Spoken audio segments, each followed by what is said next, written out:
الرحیم صلو علی الحبیب صلی اللہ تعالی علیہ وسلم۔ معزز طلبہ اکرام، کل کے سبق میں ہم نے کلمے کی 3 قسموں کو دلیل حصر کے ساتھ پڑھا۔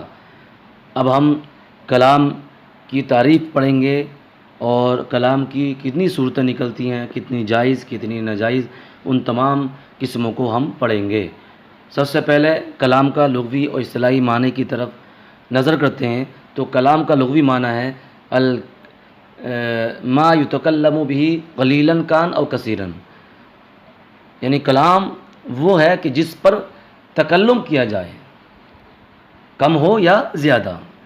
اور اصطلاحی تعریف جو کتاب میں لکھی ہوئی ہے، یعنی الکلام ما تضمن کلمتین بالاسناد، کلام وہ ہے جو 2 کلموں کو شامل ہو اسناد کے ساتھ۔ ہر تعریف میں 4 چیزوں کا پائے جانا ضروری ہے۔ کوئی بھی تعریف کی جائے اس میں 4 چیزوں کا پائے جانا ضروری ہے: معرف، تعریف، جنس، فصل۔ معرف یعنی جس کی تعریف بیان کی جائے، جیسے الکلام ما تضمن کلمتین بالاسناد میں جو کلام ہے یہ معرف ہے، اور ما تضمن کلمتین بالاسناد یہ تعریف ہے۔ اور ما جو ہے ما تضمن کلمتین بالاسناد میں جو ما ہے، ما یہ جنس ہے، اور تضمن کلمتین یہ فصل ہے، اور فصل اول ہے، اور بالاسناد یہ فصل ثانی ہے۔ ایک تعریف میں کئی فصلیں آ سکتی ہیں۔ بہرحال کلام کا لغوی معنی بھی ہو گیا، کلام کا اصطلاحی معنی بھی ہو گیا۔ اب ما سے مراد کیا ہے؟ ما جنس کے لیے تمام کو شامل ہے، تو ما سے مراد کیا ہے؟ ما سے مراد لفظ ہے، ما سے مراد شے ہے، ما سے مراد کلمہ ہے، ما سے مراد کلام ہے۔ تو ما سے مراد شے اگر لیں، یعنی چیز مراد لیا جائے، تو اس صورت میں کاغذ کے ٹکڑے پر بھی کلام کی تعریف سادی کہی جائے گی کہ جس پر 2 کلمے لکھ دیے گئے ہوں۔ ما سے مراد اگر شے مان لیں، یعنی چیز مان لیں، تو کاغذ کے ایک ٹکڑے پر کسی نے 2 کلمے لکھ دیے تو کلام کی تعریف اس صادق پر بھی اس کاغذ پر بھی آ جائے گی۔ تو ما سے مراد شے نہیں ہو سکتا۔ ما سے مراد کلمہ لیں تو یہ بھی صحیح نہیں ہے، کیونکہ اس صورت میں کل کا حمل جز پر لازم آئے گا، کیونکہ کلام کل ہے اور کلمہ جز ہے، اور یہ صحیح نہیں ہے۔ تو ما سے کلمہ بھی مراد نہیں لے سکتے۔ ما سے اگر کلام مراد لیا جائے تو یہ بھی صحیح نہیں ہوگا، کیونکہ اس صورت میں اخذ المحدود فی الحد لازم آئے گی،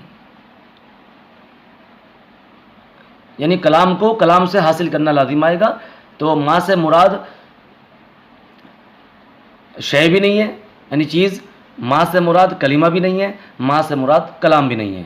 ما سے مراد جب شے بھی نہیں ہے، کلمہ بھی نہیں ہے، کلام بھی نہیں ہے، تو کیا ہے؟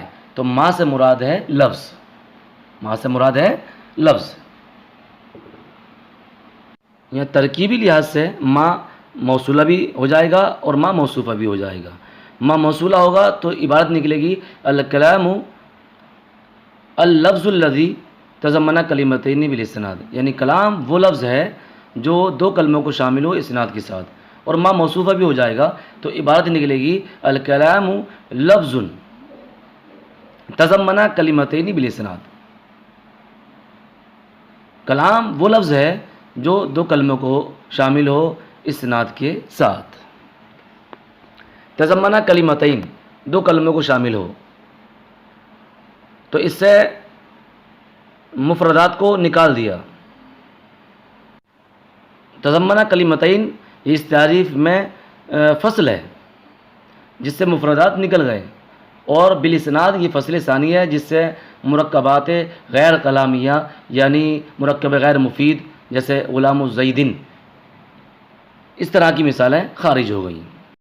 ایک اعتراض یہاں پر یہ کر سکتے ہیں کہ صاحب مصنف علیہ رحمہ یہاں پر تضمنہ لے کر آئے، ترکبہ کیوں نہیں لے کر آئے؟ ترکبہ لے آتے، لیکن یہاں پر تضمنہ لے کر آئے، تضمنہ۔ تو اس کا جواب یہ دیا جائے گا کہ مصنف علیہ رحمہ تضمنہ لے کر آئے اختصار کی وجہ سے، کیونکہ اگر ترکبہ لے کر آتے تو ترکبہ فعل لازم ہے، اور یہ صلے کے ساتھ استعمال ہوتا ہے،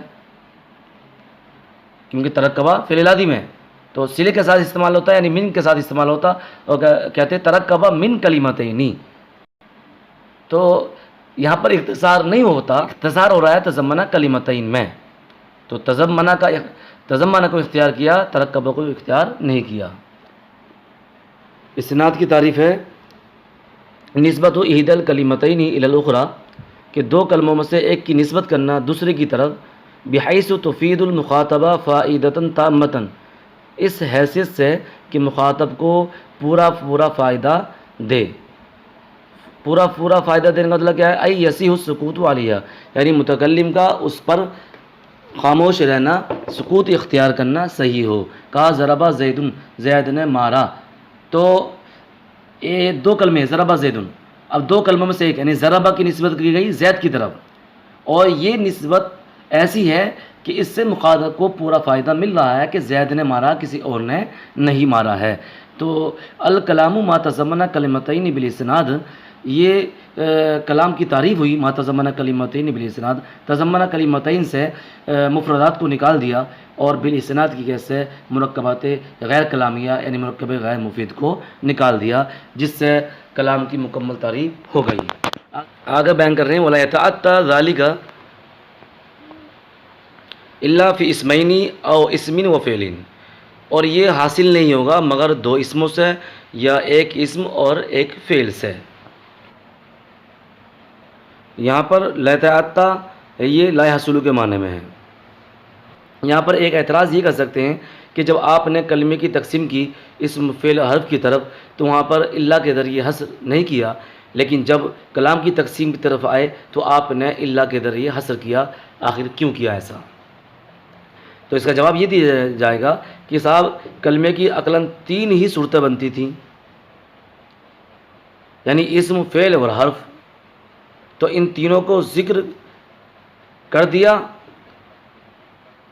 کلمہ حصر کو بیان نہیں کیا، اس میں ضرورت نہیں تھی، کیونکہ کلمہ حصر وہاں پر بیان کیا جاتا ہے جہاں پر جس کی کئی قسمیں ہوں اور کچھ قسموں کو نکالا جائے.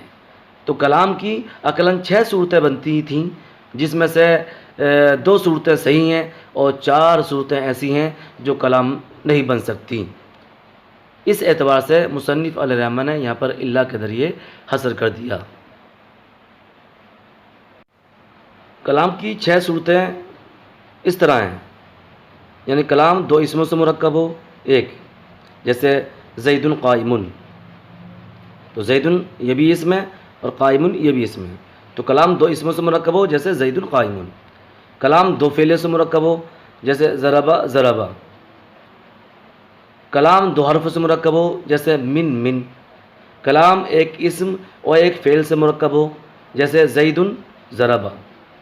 کلام ایک اسم اور ایک حرف سے مرکب ہو جیسے زید من. کلام ایک فعل اور ایک حرف سے مرکب ہو جیسے ضربہ من. تو یہ کلام کی 6 صورتیں ہوئیں. ان 6 صورتوں میں صرف 2 صورتیں جائز ہیں، صحیح بنتی ہیں، وہ کلام بن جاتی ہیں، اور باقی جو 4 صورتیں ہیں وہ کلام نہیں بنتی ہیں. اور جو کلام بنتی ہیں ان کی دلیل یہ ہے کہ ان 2 صورتوں کے اندر مسند الیہ ایک ساتھ پایا جاتا ہے، اور جو کلام بننے کی صلاحیت نہیں رکھتی ہیں وہ 4 صورتیں ہیں، اور ان کے کلام نہ بننے کی وجہ یہی ہے کہ ان 4 صورتوں میں مسند الیہ نہیں پایا جاتا ہے. مثال کے طور پر یہ کہا کلام 2 اسموں سے مرکب ہو، کہا زید قائم، زید کھڑا ہے، تو اب یہاں پر مسند الیہ دونوں پائے جا رہا ہے، تو یہ کلام بن جائے گا. یہ صورت کلام کی صحیح ہے. کلام 2 فعلوں سے مرکب ہو، کہا ضربہ، تو اب ضربہ یہ بھی مسند ہے، ضربہ یہ بھی مسند ہے. تو 2 خالی مسند سے کلام مکمل نہیں ہوگا، بلکہ کلام کے لیے مسند الیہ کا پایا جانا ضروری ہے. تو یہ صورت کلام نہیں بن سکتی. ضربہ اس میں فائل نہیں نکالیں گے ہم کہ ضربہ میں ہوا فائل نکالنے، نہیں، بلکہ ضربہ خالی. تو 2 فعلوں سے مرکب ہو، اس کی مثال ضربہ ضربہ، تو یہ کلام نہیں بن سکتی، کیونکہ اس میں صرف مسند پایا جا رہا ہے، مسند الیہ نہیں پایا جا رہا ہے، اور خالی مسند سے کلام نہیں ہوتا ہے، تو یہ صورت صحیح نہیں ہے۔ تیسری صورت کلام دو حرفوں سے مرکب ہو، کہا من من، تو یہ تو بدرجہ اولا کلام نہیں بنے گی، کیونکہ حرف نہ مسند ہوتا نہ مسند الیہ، تو یہ کچھ نہیں ہے، اور کلام کے لیے مسند الیہ کا پایا جانا ضروری ہے، اور یہاں پر مسند بھی نہیں ہے اور مسند الیہ بھی نہیں ہے، تو یہ صورت کلام نہیں بن سکتی۔ کلام ایک اسم اور ایک فعل سے مرکب ہو، ایک اسم اور ایک فعل، کہا زید ضربہ، زید نے مارا، تو یہ مسند الیہ اس میں پایا جا رہا ہے، یعنی زید یہاں پر کیا ہے، مبتدا ہے، اور مبتدا مسند الیہ تو ہے، اور ضربہ وہ مسند ہے، خبر ہے، تو یہ صورت کلام بن جائے گی، یعنی اسم اور فعل سے جو مرکب والی صورت ہے، یہ صورت کلام میں شامل ہو جائے گی، کیونکہ اس صورت میں مسند الیہ دونوں پائے جا رہے ہیں۔ پانچویں صورت کلام ایک اسم اور ایک حرف سے مرکب ہو، کہا زید من، تو یہاں پر مسند الیہ تو پایا جا رہا ہے، لیکن مسند نہیں پایا جا رہا ہے، خالی مسند الیہ سے کلام مکمل نہیں ہوگا۔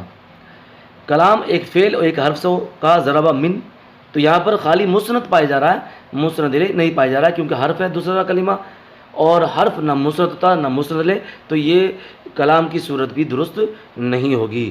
تو اس وجہ سے مصنف علیہ الرحمہ نے کلمہ حصر یعنی الا کو بیان کیا ہے، تاکہ ان باقی جو چار صورتیں صحیح نہیں ہیں، ان چار صورتوں کو نکال دیا جائے، اور دو الا کے بعد دو صورتوں کو بیان کر دیا، وہ دو صورتیں کون سی ہیں، یعنی دو اسموں سے کلام مکمل ہو جیسے زید قائم، اور ایک اسم ایک فعل سے کلام مکمل ہو جیسے کہ زید ضربہ۔ تو کلام کی 6 صورتوں میں سے یہی 2 صورتیں درست ہیں، باقی سب کلام نہیں بن سکتی۔ یہاں پر ایک اعتراض کر سکتے ہیں، وہ اعتراض یہ کہ صاحب آپ نے کہا کہ ایک حرف ایک اسم سے کلام مکمل نہیں ہوتا ہے، ہم آپ کو ایک ایسی مثال دیں کہ صاحب ایک حرف ایک اسم سے کلام مکمل ہے، یا زیدو، تو یا حرف ندا ہے اور زید یہ اسم ہے، تو ایک حرف ایک اسم سے کلام مکمل ہے، اور یہ یا زیدو کلام ہے، جملہ انشائیہ میں سے ایک حرف ایک اسم سے کلام مکمل ہو رہا ہے، اور آپ نے ابھی کہا کہ ایک حرف ایک اسم سے کلام مکمل نہیں ہوتا، یہاں پر تو ایک حرف ایک اسم سے کلام مکمل ہو رہا ہے، تو اس کا جواب یہ دیا جائے گا کہ صاحب یہاں پر ایک حرف ایک اسم سے نہیں، بلکہ ایک فعل اور ایک حرف سے، ایک فعل اور ایک ہی اسم سے کلام مکمل ہے، کیونکہ یا یہاں پر قائم مقام ادو اور اطلوبو کے ہے، تو یہاں پر ایک فعل ایک اسم سے کلام مکمل ہے، نہ کہ ایک حرف ایک اسم سے کلام مکمل ہے۔ صدق اللہ العظیم واللہ اعلم بالصواب۔